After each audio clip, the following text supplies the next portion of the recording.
strength of a soldier will always be rooted in integrity, discipline, and honor. These are the values forged within you through difficult times, through moments of exhaustion, times of doubt, missed celebrations with family, silent struggles that only you and your comrades truly understand.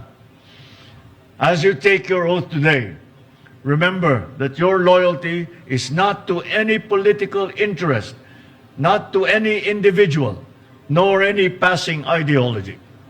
Your loyalty must always remain with the Constitution of the Republic of the Philippines.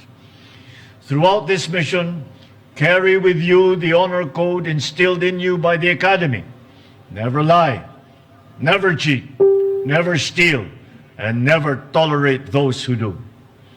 Because silence in the face of wrongdoing is a betrayal of your values, a betrayal of your country, and a betrayal of the very principles that you have sworn to defend.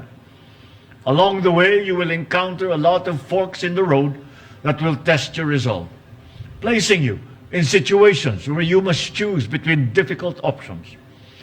But as long as you remain faithful to our flag and committed to serving our citizens, you will never lose direction. Do this to also honor your upper-class superiors, your mentors, instructors, your parents, families, and loved ones, all those who believed in you throughout this demanding yet rewarding journey. Bilang inyong Commander-in-Chief, naniniwala ako sa inyong kakayahan. Naniniwala ako na tapat kayong maglilingkod sa kapwa ninyong Pilipino at sa ating inambayan.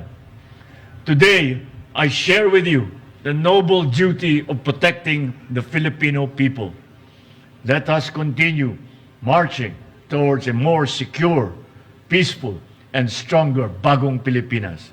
Maraming salamat at mabuhay ang Talang Dangal Class of 2026. Mabuhay ang bagong Pilipinas.